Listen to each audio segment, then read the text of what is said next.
kembali lagi to NLC. Hari ini kita sebelum memulai kebaktian kita mau baca dulu verse of the week kita yang diambil dari 1 Korintus 15 ayat 58. Karena itu saudara-saudaraku yang kekasih, berdirilah teguh, jangan goyah, dan giatlah selalu dalam pekerjaan Tuhan. Sebab kamu tahu bahwa dalam persekutuan dengan Tuhan, jerih payahmu tidak sia-sia. Amin. So, aku mau ajak kalian semua seperti perkataan firman Tuhan hari ini untuk kita bergabung dalam home. Karena apapun yang kita lakukan bersama teman-teman itu tuh semuanya jadi lebih menarik, jadi senang bersama, sedih bersama mungkin. So, kalau kalian di rumah aja, ini waktu yang tepat untuk kalian gabung bersama home. Karena biar kita bisa sama-sama bercerita, kita sama-sama sharing tentang kebaikan Tuhan, tentang apapun yang terjadi dalam hidup kita, dan bisa sambil membangun satu sama lain. Okay, so let's prepare our hearts. Kita mau puji Tuhan, kita mau sembah Tuhan, and enjoy the service.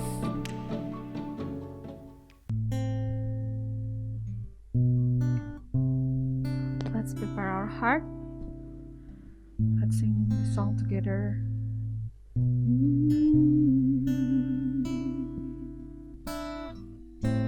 You call me out upon the waters, the great unknown, where feet may fail,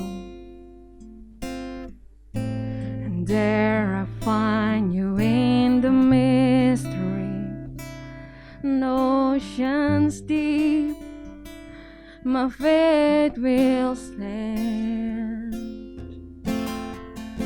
So I will call upon your name and keep my eyes above the waves. When oceans rise, my soul will rest in your embrace. I am yours, and you are mine.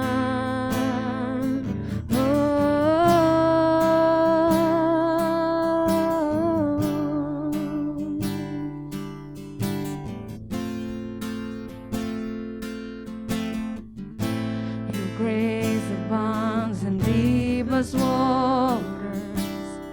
Your sovereign hand will be my guide. Where faith may fail and fear surrounds me, you never fail, and you won't start now. So I will call upon your name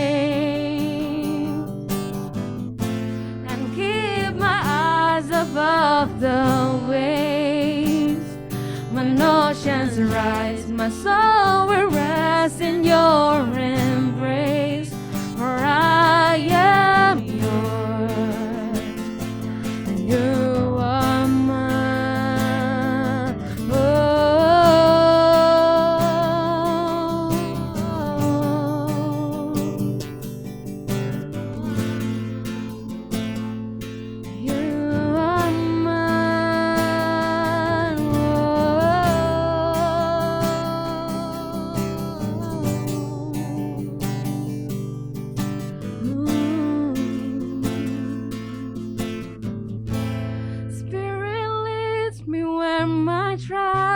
Without borders, let me walk upon the waters, wherever you will call me. Take me deeper than my feet could ever wander, and my faith will be made stronger in the presence of my Savior. Spirit, lead me where my trust is without borders. Let me walk upon the waters, wherever you will call me. Take me deeper than my feet could ever wander, and my faith will be made stronger in the presence of my Savior. Spirit, lead me where my trust is without borders. Let me walk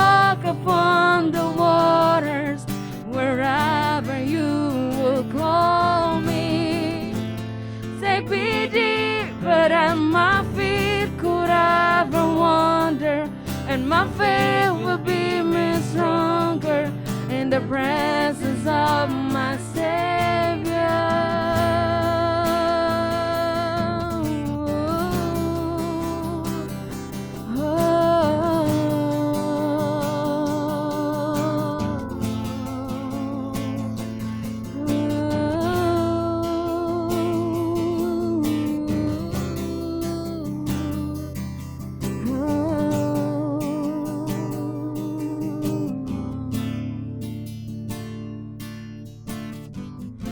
So I will call upon your name and keep my eyes above the waves. When oceans rise, my soul will rest in your embrace. For I am yours and you are mine.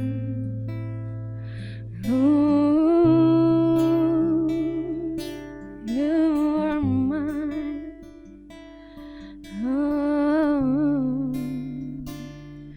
You are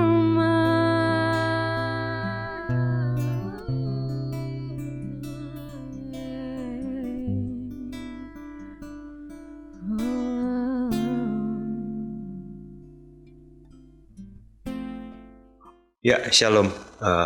Welcome to the NLC Online Service di minggu ketiga, di mana di bulan Agustus, kita memasuki bulan Agustus. Di bulan ini kita belajar mengenai not feeling it, di mana kita menjalani hari-hari kita. Mungkin kita merasa bahwa kita tidak lagi merasakan Tuhan, kita tidak lagi merasa pengen untuk ibadah. Meskipun kita datang ibadah atau meskipun kita membaca firman, atau kita ikut komsel, kita nggak lagi merasakan api yang mungkin dulu kita rasakan sebelum pandemi, atau api yang dulu kita rasakan di awal mula kita mengenal Tuhan. Sebelum kita mulai mendengarkan firman untuk hari ini, mari kita berdoa sekali lagi. Bapa, kami mengucap syukur dimanapun kami berada, dengan medium apapun kami mendengar, kami tahu Engkau mau berbicara pada setiap kami, pakai lidah bibir hamba-Mu, supaya apa yang disampaikan hari ini menjadi penguatan buat setiap kami, membangkitkan setiap kami yang mungkin sudah mati, membangkitkan setiap kami yang mungkin hari-hari ini not feeling it dan tidak lagi merasakan Engkau apapun yang kami buat. Dan kami berdoa ya Bapa, biar kami mendapat a refresh mindset yang baru, yang diperbaharui oleh Roh Kudus yang berbicara kuat melalui firman yang disampaikan pada hati setiap kami. Terima kasih Bapa, di dalam nama Yesus kami berdoa. Amin. Oke, kita buka Yehezkiel 37. Judul khotbah hari ini adalah dry bones, atau tulang kering, bukan tulang kering, tulang-tulang yang sudah mengering, dry bones. Yehezkiel 37 berkata demikian, lalu kekuasaan Tuhan meliputi aku, Yehezkiel obviously, dan ia membawa aku keluar dengan perantaraan rohnya dan menempatkan aku di tengah-tengah lembah, dan lembah ini penuh dengan tulang-tulang. Ia membawa aku melihat tulang-tulang itu berkeliling-keliling dan sungguh amat banyak bertaburan di lembah itu. Lihat, tulang-tulang itu amat kering. Lalu ia berfirman kepadaku, hai anak manusia, dapatkah tulang-tulang ini dihidupkan kembali? Aku menjawab, ya Tuhan Allah, Engkaulah yang mengetahui.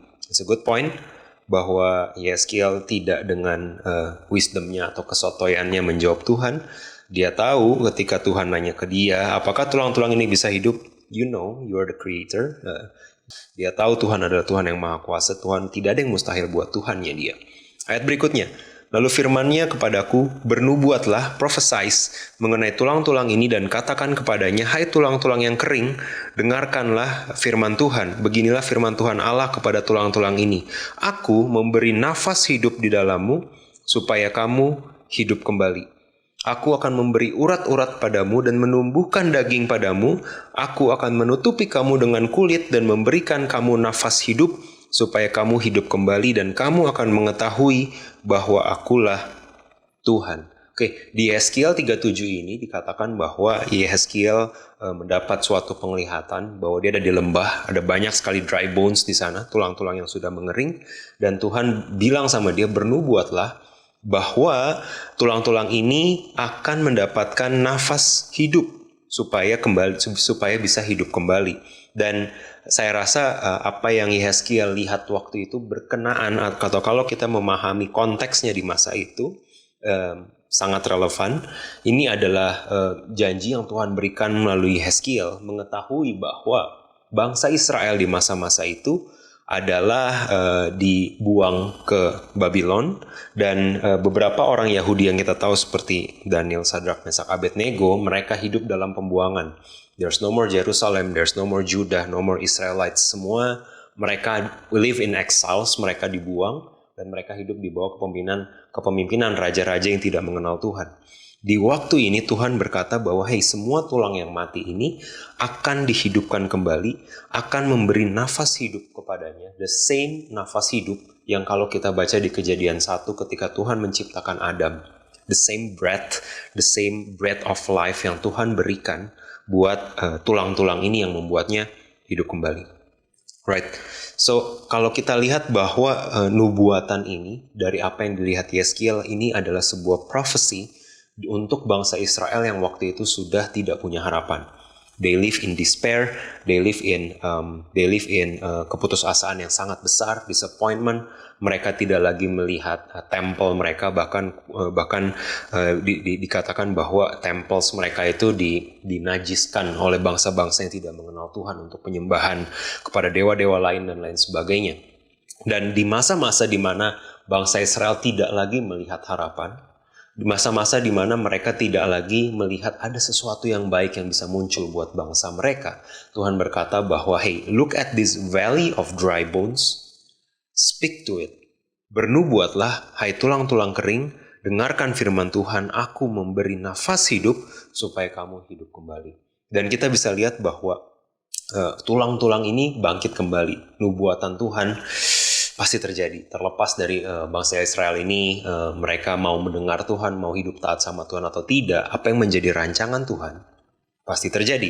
Itu sebabnya kalau kita baca terus di kitab Ezra dikatakan mereka mulai pulang meskipun mereka melihat kampung halaman mereka ini berserakan dan sudah jadi ruin, sudah berantakan. Dan lebih jauh lagi di kitab Nehemia kita baca bahwa mereka mulai membangun kembali kota mereka. Right, dari keadaan yang begitu putus asa, dari tengah situasi yang secara manusia tidak mungkin, tidak ada ceritanya bangsa yang sudah hidup dalam perbudakan dan asimilasi, dikuasai bangsa lain, kemudian bisa kembali pulang dan membangun bangsa mereka lagi.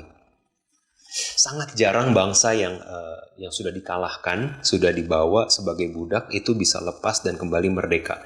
They knew it. Dan buat mereka ini situasi yang despair, kondisi mereka dikatakan di dalam firman Tuhan ini seperti tulang-tulang yang mengering. Namun Tuhan tidak pernah miss rancangannya, Tuhan tidak pernah miss plan-nya. Seperti yang kita lihat di Ezra dan Nehemia, mereka kembali ke tanah yang Tuhan sudah janjikan pada mereka. Janji Tuhan ya dan amin, janji Tuhan cannot be cancelled by any kings, cannot be cancelled by any situation, cannot be cancelled by any circumstances. Nah, kalau kita lihat di perjanjian baru, the same thing, ada pattern yang sama yang kita amati, bahwa Tuhan ini adalah Tuhan yang spesialis membangkitkan tulang-tulang yang sudah mengering. Kita tahu bangsa Israel meskipun mereka sudah punya lahan mereka sendiri, meskipun mereka sudah punya tanah perjanjian mereka sudah hidup di kota yang dijanjikan untuk mereka, tapi kita tahu bahwa mereka dead in sin. Secara lahiriah mereka ada patokannya, ada daerahnya, tapi secara rohani mereka mati di dalam dosa. Mereka tidak lagi mendengar Tuhan, mereka tidak lagi menjadi bangsa yang Tuhannya begitu well renowned dan lain sebagainya. Mereka hidup sebagai bangsa yang seperti bangsa-bangsa lainnya. Di waktu perjanjian baru ini, setiap orang yang hidup di masa-masa itu mereka menantikan Mesias, betul. Di perjanjian baru bangsa Israel, bangsa yang dijanjikan ini menantikan seorang raja yang akan datang, seorang raja yang sudah dinubuatkan, yang akan datang dan membawa kemerdekaan buat mereka, yang akan datang dan membawa keselamatan buat mereka. Dan mereka berpikir bahwa keselamatan ini datang dari raja yang berperang secara fisik, raja yang kerennya kayak Raja Daud, raja yang panglimanya sama gagahnya sama Yoab dan teman-temannya. But this king comes with different value, this king comes with different principles. Seperti yang kita lihat nubuatan Tuhan yang sudah tergenapi, rancangan Tuhan yang sudah tergenapi ketika bangsa Israel kembali mendapatkan tanah mereka. Nubuatan yang sama, rancangan yang sama kembali digenapi di perjanjian baru ketika Yesus datang. Dan melalui kematian dan kebangkitannya, semua yang percaya kepadanya menjadi ciptaan baru. Semua yang sudah mati secara rohani, terlepas dari seberapa keras bangsa Yahudi memegang agama mereka, terlepas dari seberapa hafal mereka akan Tanakh dan kitab Taurat dan lain sebagainya, they dead inside. Dan Tuhan datang memenuhi nubuatan yang sudah diberikan Yehezkiel, datang sebagai Yesus dan membawa kehidupan buat bangsa Israel meskipun tulang-tulang mereka sudah mengering. So this is the same pattern that we see across the Bible. Bahkan di hari-hari ini kalau kita bisa bilang pattern yang sama bisa kamu lihat dan saya lihat di kehidupan kita. Pattern yang sama bisa kita lihat ada di kehidupan kita. Patternnya apa? Pattern pertama, Tuhan selalu menggenapi apa yang Dia rencanakan. Tuhan selalu menggenapi apa yang Dia rencanakan. Apa yang menjadi rancangannya, apa yang menjadi rencananya selalu tergenapi.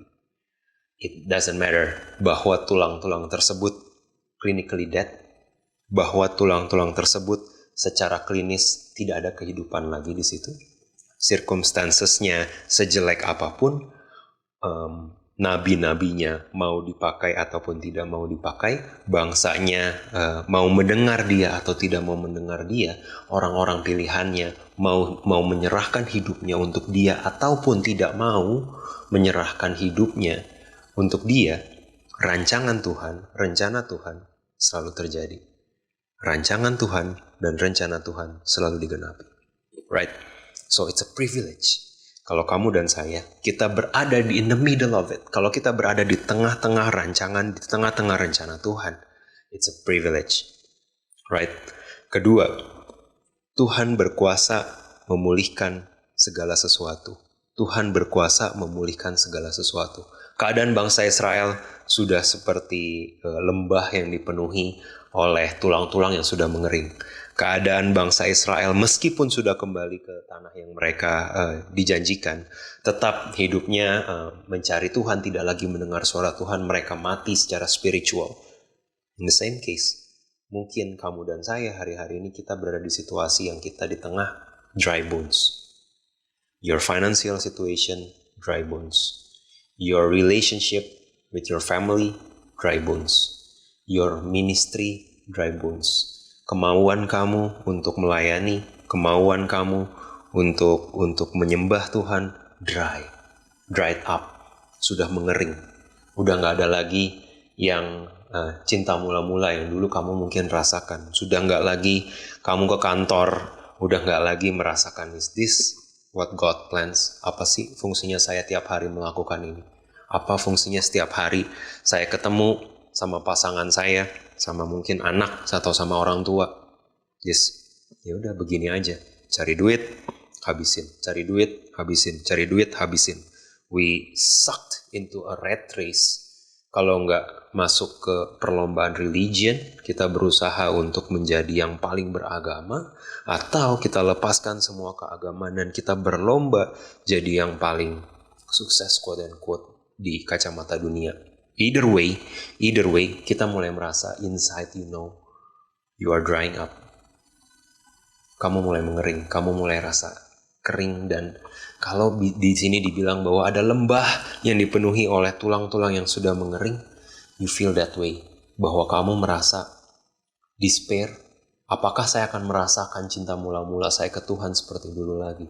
Apakah kondisi saya dan suami saya, kondisi saya dan istri saya, kondisi saya dan orang tua saya bisa dipulihkan sama Tuhan? Secara klinis mungkin the best pastor sudah nyerah dengan kondisi keluarga saya. Secara klinis mungkin the best doctor sudah bilang tidak ada harapan untuk orang tua saya, untuk pasangan saya. Secara klinis mungkin bos saya udah bilang bahwa, hey, kamu udah gak punya harapan. You are very, very stupid. How come? Regardless dari situasi kamu, regardless terlepas dari circumstances kamu, terlepas dari financial advisor kamu bilang apa, Tuhan berkuasa memulihkan segala sesuatu. Semua advisor yang ada di dunia ini mungkin bilang kamu di umur segini, kamu tidak punya masa depan yang cukup cerah dari sisi finansial. Kamu di umur segini, kamu nggak sekeren atau semapan teman-teman seusia kamu. You have no hope. Mungkin orang-orang mulai mungkin orang tua kamu sendiri kadang-kadang bilang, hey, kamu gini-gini aja. Kamu nggak bisa kayak koko kamu nggak bisa kayak cici kamu nggak bisa kayak sepupu kamu, whomever. Mungkin mereka nggak ngomong secara langsung, but you know they think that way. Dan kamu mulai merasa, I'm dried up, God, I'm tired. Di saat-saat seperti ini, we need to really understand this pattern yang berkata bahwa Tuhan selalu menggenapi apa yang Dia rencanakan buat kamu. Tuhan selalu menggenapi apa yang Dia rencanakan buat keluarga kamu. Tuhan menggenapi apa yang Dia rencanakan buat NLC. Tuhan menggenapi apa yang Dia rencanakan buat GBI Sungai Yordan. Tuhan menggenapi apa yang Dia rencanakan buat keluarga kamu, regardless of the circumstances. Dan Tuhan berkuasa memulihkan segala sesuatu. Financial situation yang udah mati, relationship yang sudah mati, Tuhan berkuasa memulihkan segala sesuatu. 1 Tesalonika 5 ayat 24 berkata seperti ini. Ia yang memanggil kamu adalah setia. Ia juga akan menggenapinya. What? Di mana-mana covenant selalu dua arah. Covenant atau perjanjian selalu kalau kamu do A, I will still give you B. Itu yang agama pahami tentang Tuhan T kecilnya mereka. Kalau saya setia melayani, kalau saya setia beribadah, kalau saya setia memberikan kepada T kecil Tuhan saya, maka saya akan mendapatkan X, Y, Z. Right? Atau beberapa dari kita, orang Kristen yang kita mencari Tuhan yang benar, datang juga dengan mindset yang demikian. Tapi yang dikatakan di sini, 1 Tesalonika 5 ayat 24, Ia yang memanggil kamu adalah setia. Ia juga akan menggenapinya. Jadi Tuhan yang kita punya bukan cuma Tuhan yang gave you assignments, but help you through it and help you complete it. Because your assignment is His agenda. Ketika tugas yang kita ambil adalah agendanya Tuhan, jangan mengecilkan kuasa Tuhan dengan keterbatasan kita. That's good. Kalau assignment yang kamu ambil adalah agendanya Tuhan, jangan pernah mengecilkan kuasanya Tuhan dengan keterbatasan kamu. It doesn't matter, kamu gak sepinter yang lain, gak penting kamu gak sekeren yang lain, kamu gak sedewasa yang lain dalam membangun rumah tangga. It doesn't matter ketika kamu ambil assignment kamu sebagai kepala rumah tangga pas kamu menikah. Ketika kamu mengambil assignment kamu sebagai seorang ayah, sebagai seorang ibu, waktu Tuhan mempercayakan kamu anak. Ketika kamu mengambil assignment kamu sebagai seorang manajer, sebagai seorang staff di kantor, sebagai ketua home, sebagai youth pastor, ketika kamu mengambil assignment kamu dengan mengedepankan agenda Tuhan, it doesn't matter your limitation. Tuhan akan menunjukkan kuasanya. Dan Tuhan akan menggenapi apa yang menjadi rancangan Dia. Amin. So, don't worry. Kita bisa mess up, kita bisa jatuh, tapi kalau assignment kita yang kita ambil selalu adalah agendanya Tuhan, all credits belong to God. Gagal, sukses belong to God.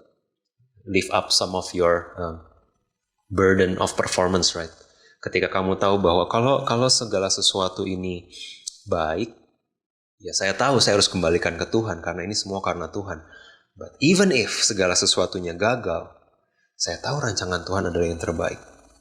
Dan kalaupun saya butuh A, butuh B, dan butuh C, dan saya nggak punya, guess what? The CEO is not you. The CEO is God. Right? Dan Tuhan akan selalu mencukupkan. Those are the pattern. Mau di perjanjian lama, di perjanjian baru, Dia Tuhan yang nggak pernah berubah. Di perjanjian lama ketika bangsa Israel nggak punya tanah, atau di perjanjian baru ketika mereka sudah kembali ke tanah perjanjian, ketika mereka menjadi dry bones, it doesn't matter. Tuhan adalah Tuhan yang menggenapi janjinya, dan Tuhan yang berkuasa memulihkan segala sesuatu. Amin. Kita lanjut. Yehezkiel 37. Yehezkiel 37, ayatnya yang ke-7 onwards. Yehezkiel 37 ayat ke-7, lalu aku bernubuat seperti diperintahkan kepadaku, Dan segera sesudah aku bernubuat, kedengaranlah suara, sungguh suatu suara berderak-derak, dan tulang-tulang itu bertemu satu sama lain. Sedang aku mengamatinya, lihat urat-urat ada dan daging tumbuh padanya, kemudian kulit menutupinya, tetapi mereka belum bernafas. Ayat berikutnya, maka firman-Nya kepadaku, bernubuatlah kepada nafas hidup itu, bernubuatlah hai anak manusia dan katakanlah kepada nafas hidup itu, beginilah firman Tuhan Allah, hai nafas hidup, datanglah dari keempat penjuru angin dan berembuslah ke dalam orang-orang yang terbunuh ini, supaya mereka hidup kembali. Ayat 10, lalu aku bernubuat seperti diperintahkannya kepadaku, dan nafas hidup itu masuk ke dalam mereka, sehingga mereka, 1, hidup kembali, kemudian mereka 2, menjejakkan kakinya, dan ketiga, suatu tentara yang sangat besar. Right? Suatu tentara yang sangat besar. Kita bisa lihat di ayat-ayat ini, di ayat 7 sampai ayat ke-10, bahwa ketika Yehezkiel bernubuat seperti yang diperintahkan Tuhan, dia mulai mendengar suara-suara zombie, dia mulai mendengar suara yang berderak-derak, tulang-tulang mulai bertemu satu sama lain, dan dia mulai mengamati urat mulai muncul, kulit menutupinya, tapi mereka belum bernafas karena tidak peduli apa yang kelihatan di luar, tanpa ada nafas Tuhan di sana, it's still dead. It's still a dead thing. Right? Tidak peduli seberapa bagusnya suatu benda, ketika tidak ada purpose-nya, it means nothing. Right? Seberapa cantiknya tulang-tulang ini berdiri, seberapa kerennya, banyaknya urat dan otot yang menutupi, it doesn't matter. Ketika tidak ada purpose-nya, ketika tidak ada nafas Tuhan, it's still pointless. Bukankah kita menghadapi hal-hal yang sama? Kita berusaha membangun diri kita, tulang kita punya dry bones di kehidupan kita nggak ngerasa fulfill, dan kita mulai berusaha menutupi dengan urat di sini, urat di sana, kulit di sini, kulit di sana. Kita pikir dengan better title, kita bisa lebih merasa meaningful, kita pikir dengan better, dengan aset lebih banyak, kita merasa lebih meaningful, dengan penghasilan lebih besar, kita merasa lebih meaningful, but in the end, it's still dry bones. Cuma lebih cantik, but it's still dry bones. Karena berbicara tentang fulfillment di tahun ini, fulfillment datang ketika ada nafas Tuhan di situ. Fulfillment datang ketika ada roh Tuhan di situ. Ketika Roh Kudus memimpin hidup kita. Uratnya jelek ataupun bagus, kulitnya hitam ataupun kuning ataupun putih, it doesn't matter. Ketika ada nafas hidup Allah, ketika ada Roh Kudus, ketika hidupnya dipenuhi Roh Kudus, it doesn't matter circumstancesnya seperti apa, penghasilannya seberapa, punya aset apa nggak punya, sudah nikah atau belum nikah, sudah punya anak apa belum punya anak, it doesn't matter. Ketika ada nafas hidup di sana, baru di mata Tuhan ini hidup. Got it? So yang pertama disebut bahwa tadi ayatnya yang ke-10, sehingga mereka hidup kembali. Sehingga mereka hidup kembali. Jadi kehidupan kita, kalau kita bisa dibilang, prinsip yang pertama, Tuhan memberikan nafas hidup sehingga hidup kita bergantung pada kuasa Tuhan lebih daripada situasi sekitar kita. Hidup kita bergantung pada kuasa Tuhan lebih daripada situasi sekitar kita. Hidup kita, you are alive, that's good.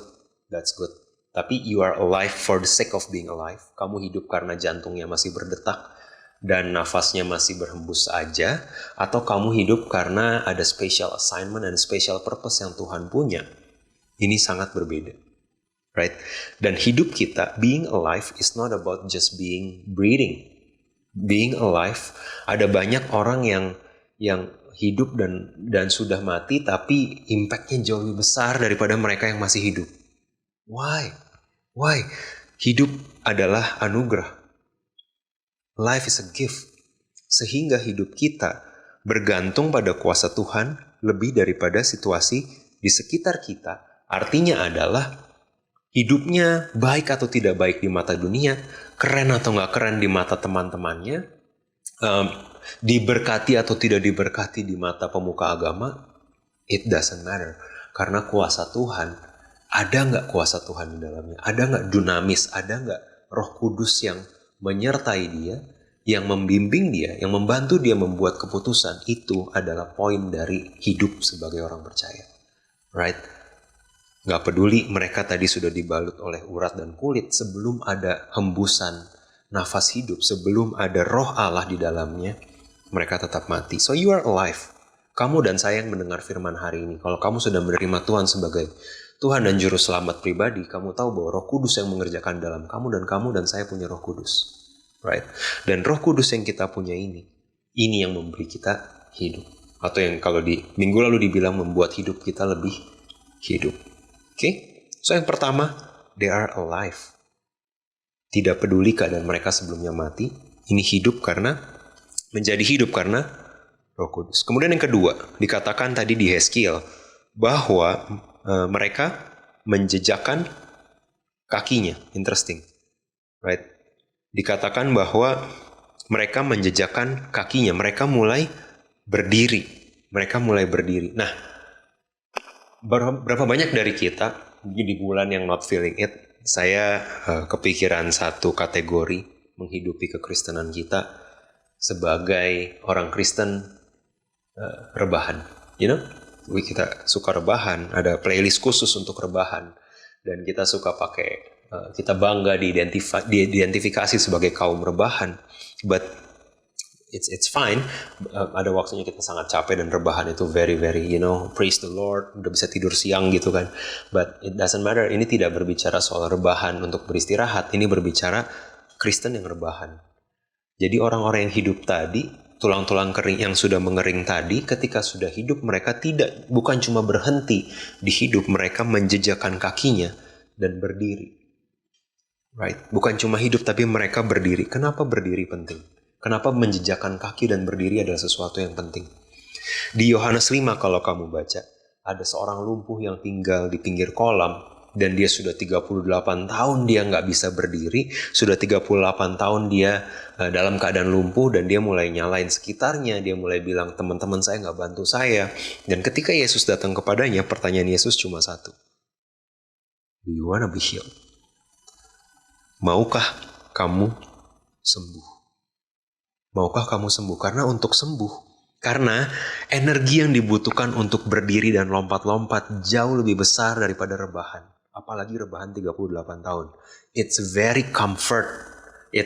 very comfortable, very convenient untuk rebahan. Nunggu 38 tahun artinya ada yang sponsorin dia, right? Ada someone give dia meals. Kalau nggak dia nggak bakal bertahan 38 tahun.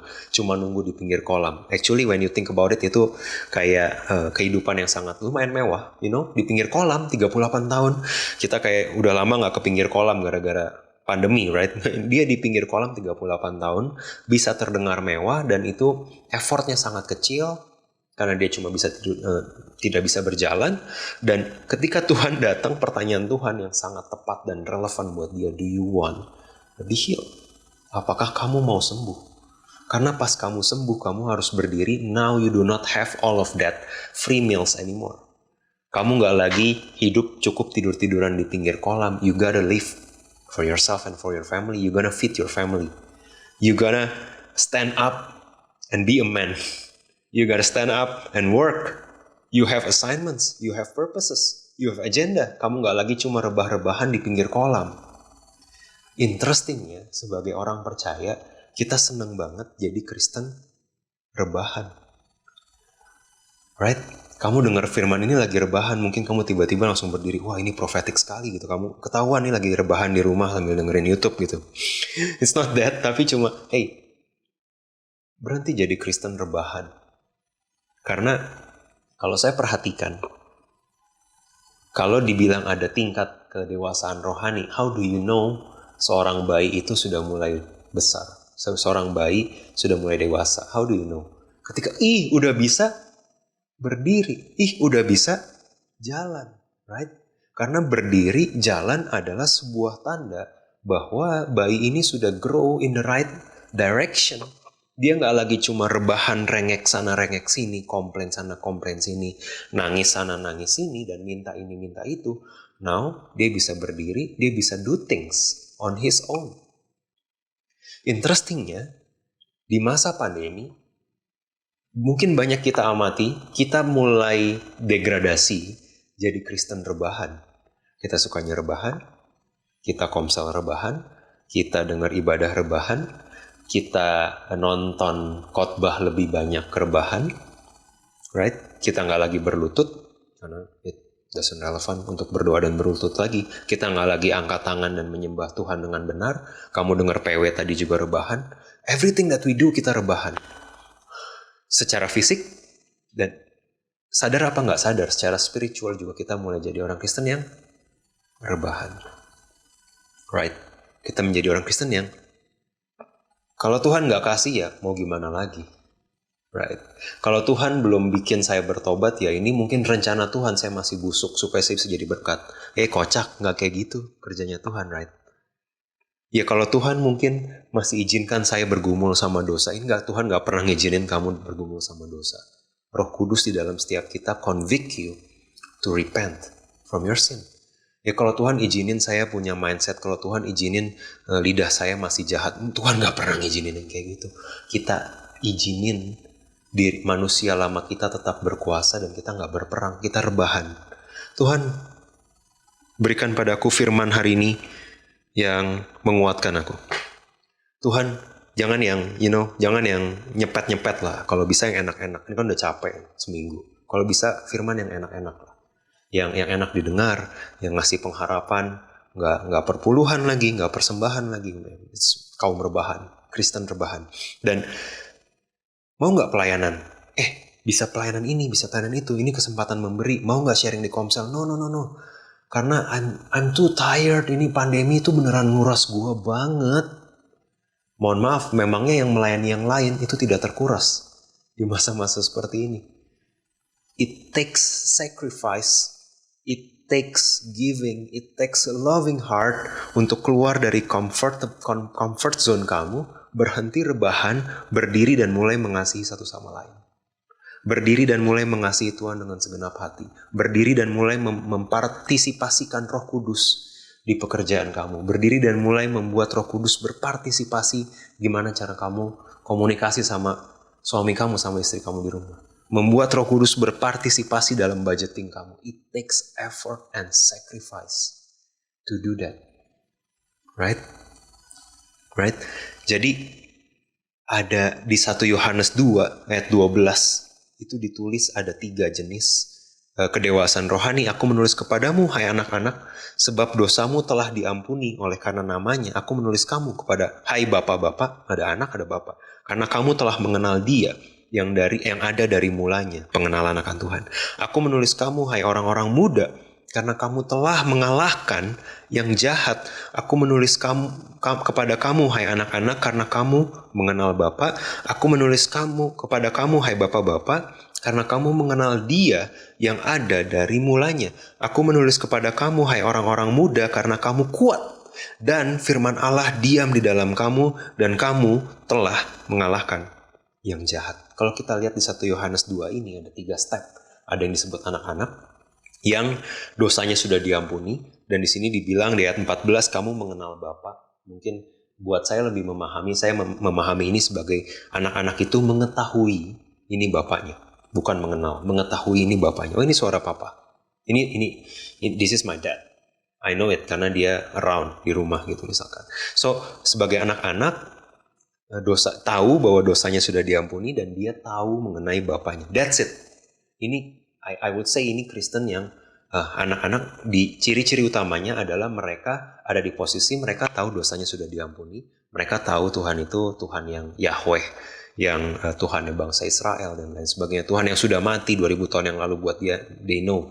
Mereka tahu mengenai Tuhan yang mereka dengar. Tapi sampai di situ. Right? Dan anak-anak belum bisa berdiri, bayi belum bisa berdiri. Ketika masuk ke remaja, orang muda, di sini dibilang, orang muda, kamu kuat dan firman Allah diam di dalam kamu dan kamu mengalahkan yang jahat. 2 kali disebut orang muda yang secara rohani. Ini mengalahkan yang jahat. So it's not just living. Bukan cuma, kondisi saya akan diubahkan, amin. Finansial saya yang mati akan dibangkitkan, amin. Hubungan saya yang mati dengan keluarga saya akan dibangkitkan, amin. No. grow in Christianity adalah mengalahkan yang jahat dan kuat dalam firman Tuhan. Ini disebut orang-orang muda, kamu kuat dan firman Allah diam dalam kamu dan kamu mengalahkan yang jahat. Guess what? Jadi orang muda di dalam Tuhan, secara Kristen, orang muda adalah orang yang kuat dalam firman dan mengalahkan yang jahat. It's a battle. Every day it's a battle. In our sanctification, dalam perjalanan kita, pengudusan sebagai semakin serupa Kristus, setiap hari kita berperang melawan godaan iblis, obviously. Kita berperang melawan our own selves, karena manusia lama kita kadang-kadang masih ada. Carnal sin, dosa-dosa kita yang sering kali kita hidupi di 20 tahun, 25 tahun terakhir, 30 tahun terakhir, whatever, itu masih nempel. Dan setiap hari kita harus berperang, no, aku harus sangkal diri. Aku berhak marah, bukan berarti aku perlu marah. Right? Aku capek bukan berarti aku harus menyerah pada pornografi. Aku kesel bukan berarti aku boleh self-indulge myself, shopping sana-sini dengan uang yang aku tidak punya. Ini berperang setiap hari, mengalahkan yang jahat. Aku capek, aku malas bukan berarti aku tidak berdoa sebelum aku WFH hari ini. Right. Oke, ini orang muda. Dan kemudian bapak-bapak disebut kamu telah mengenal dia yang ada dari mulanya. Saya melihat bahwa stage yang ketiga, stage bapak-bapak ini, bukan cuma jokesnya, mereka kelihatan sebagai bapak-bapak, tapi bapak rohani atau orang yang ada di level bapak ini adalah orang-orang yang benar mengenal Tuhan dari perjalanan mereka berperang sama Tuhan, perjalanan mereka di lembah yang penuh dengan tulang yang mengering, perjalanan mereka di Highland, di Valley of the Dead. Mereka tahu rasanya dipromosikan, mereka tahu rasanya mengembalikan kredit ke Tuhan, mereka tahu rasanya berkekurangan, mereka tahu rasanya doa tidak dijawab, mereka tahu rasanya beriman tapi tidak melihat apa yang dijanjikan, tapi tetap setia. Ini yang disebut bapak-bapak, karena kamu mengenal dia yang ada dari mulanya. Right? So where are we today? Kamu ada di mana hari ini? Di tingkat kedewasaan rohani, menurut 1 Yohanes 2, where are we today? Apakah kita masih puas di level rebahan? Prinsip kedua, Tuhan membuat kita berdiri.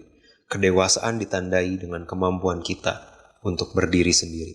Kemampuan kita untuk berdiri, nggak lagi rebahan, minta makanan rohani sana, minta makanan rohani sini. Kamu mulai membagikan makanan rohani buat orang lain. Meskipun kamu bukan pastor, meskipun kamu bukan influencer, kamu tahu orang tua kamu dengerin kamu, kamu tahu pasangan kamu dengerin kamu, kamu tahu teman kantor kamu membutuhkan doa kamu. That's where you go and kamu bilang, hey, can I pray for you? Hey, can I give you advice? Biblical advice. This is where kita menjadi dewasa rohani dan mulai berdiri. Oke? Kita balik ke Yehezkiel, ayat berikutnya berkata demikian. Yehezkiel 37, ayat 10. Suatu tentara yang sangat besar. Tentara yang sangat besar. Bukan cuma hidup lagi, bukan cuma berdiri on their own, tapi sebuah tentara yang sangat besar. Di 2 Timotius 2 disebut tentara yang ada di masa itu seperti apa sih? 2 Timotius 2 ayat 4. Seorang prajurit yang sedang berjuang tidak memusingkan dirinya dengan soal-soal penghidupannya, supaya dengan demikian ia berkenan kepada komandannya. Kenapa tentara disebut? Kenapa disebut mereka bukan cuma hidup dan kemudian menjalani hidup mereka masing-masing? Mereka hidup, berdiri dan pulang ke rumahnya masing-masing. No, yang disebut di Yehezkiel 37 mereka hidup dan menjadi sebuah tentara yang besar. Why? Karena semua tentara ada assignment-nya. 2 Timotius 2 ayat 4 tidak memusingkan diri dengan soal penghidupan supaya berkenan kepada komandannya. Seorang tentara. Kalau kamu nonton, I think the best soldier movie yang pernah saya nonton itu I would say Band of Brothers itu atau Saving Private Ryan. Kedua film itu bikin kayak wah gila, these people give their lives for their friend, untuk bangsanya, untuk kebaikan negaranya, supaya nggak diserang dan lain sebagainya, supaya mereka bisa hidup free in a freedom, supaya banyak orang bisa hidup freedom dan lain sebagainya. They have purpose in their life. Dan ketika mereka lagi punya purpose, mereka nggak memusingkan soal-soal penghidupannya sendiri. Ada pasti di antara mereka yang nulis surat buat istrinya, atau nulis surat buat maminya, dan lain sebagainya. Tapi itu cuma 2 minutes out of 2 hours movies. Sisanya mereka berperang dan berjuang. Ada assignment buat mereka. Ada daerah yang mereka harus rebut. Ada tempat, ada orang yang harus mereka selamatkan. Dan mereka nggak pusing lagi dengan penghidupan mereka sendiri. What does this mean? Interestingly, kita melihat orang yang paling kuat dan berkenan di hati Tuhan, salah satu the heroes in the Bible, yang namanya Daud, right? Dia jatuh ketika apa? Ketika pada musim itu disebut benar, raja-raja maju berperang dan Daud tidak berperang. Dia tinggal di Sotoh dan mulai lihat-lihat sekelilingnya. Itu awal dia jatuh ke dalam dosa terbesarnya. Yang you know the rest of the history. Dia membunuh Uria, dia mengambil Bathsheba, anaknya mati, dia menulis Mazmur dan yang begitu penuh dengan pertobatan. You know the rest of the story. Tapi kapan dia jatuh ke dalam dosa? Ketika seorang raja harusnya maju berperang, ketika assignment-nya maju berperang, dia nggak berperang. Right? Ketika assignment Daud adalah Goliat, Tuhan menyertai dia karena assignment-nya adalah Goliat. Tidak peduli Goliat 2 kali, 3 kali lebih tinggi dari dia dan lebih besar dan lebih berpengalaman, doesn't matter. Karena assignment dia adalah Goliat dan Tuhan menyertai dia dalam assignment-nya. Assignment Daud tidak pernah Bathsheba. Right? Assignment Daud maju berperang sama seperti raja-raja yang lain. Ketika dia keluar dari assignment-nya dia, maka dosa mengintip. Bukankah hal yang sama bisa kita mirror atau kita evaluasi dari diri kita sendiri? Hey, yang namanya lampu ini perlu diundang. Yang namanya lampu perlu dinyalain, baru bisa memberikan keterangan. Right? Yang namanya gelap, gak perlu diundang. Yang namanya gelap, itu matiin aja lampunya, kamu nggak perlu pasang pengumuman diundang gelap. Kamu nggak perlu cek di e-commerce gimana caranya bikin ruangan menjadi gelap. Ada nggak lampu yang khusus bikin ruangan jadi gelap? You never seek that, right? Why? Karena gelap itu naturally datang, right? Tapi lampu mesti dibeli. Lampu perlu effort, perlu energi untuk bisa bersinar. What does this mean? Ini artinya kalau kita menghidupi assignment dan agendanya Tuhan, anointing ada sama kita, penyertaan ada sama kita, kekudusan semakin lama semakin kudus ada sama kita. Tapi kalau kita rebahan di rumah, kalau kita rebahan dan gak lagi menghidupi assignment-nya Tuhan di NLC, kita gak lagi menghidupi assignment-nya Tuhan di kantor kamu gak lagi menghidupi assignment-nya Tuhan di keluarga kamu gak menghidupi assignment-nya Tuhan di financial statement kamu, guess what? Kegelapan tidak perlu diundang. Itu akan datang menyerbu dengan sendirinya. Right? So, we need to stick around. We need to stay in our assignment.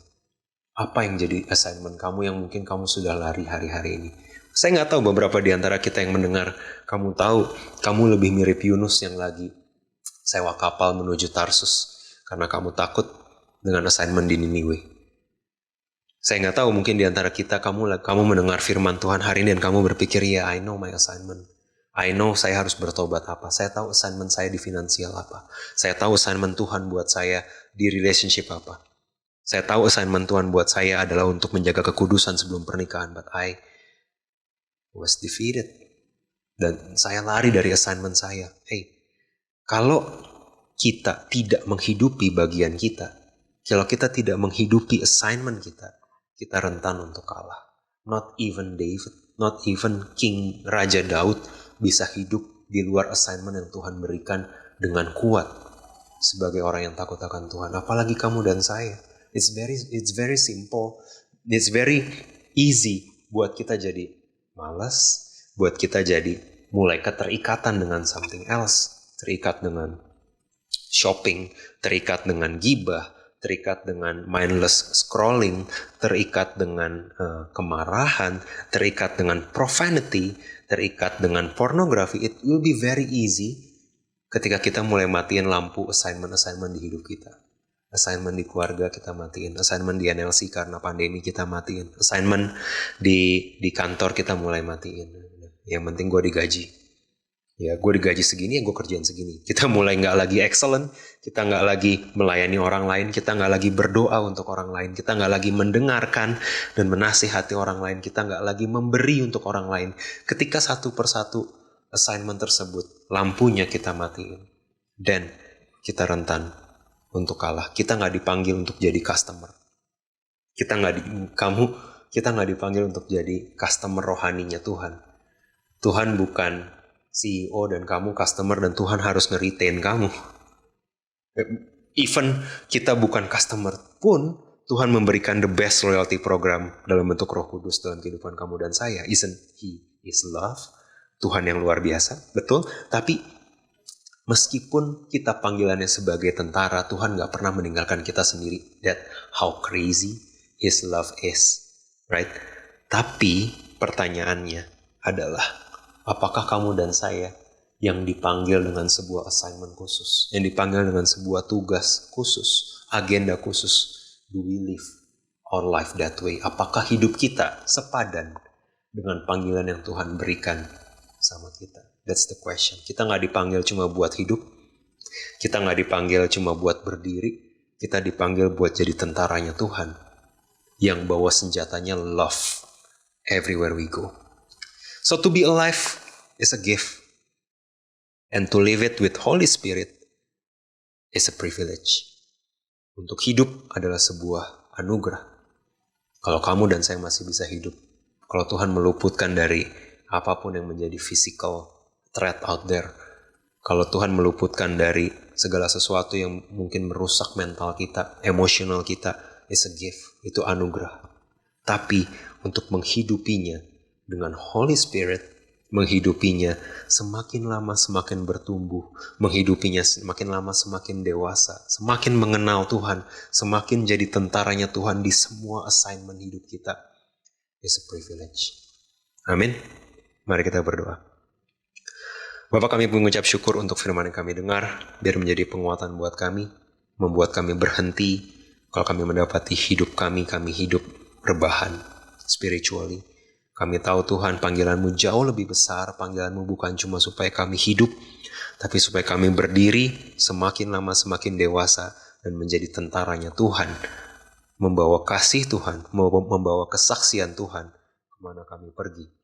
Kami berdoa Tuhan buat setiap kami yang dalam kondisi capek hari-hari ini.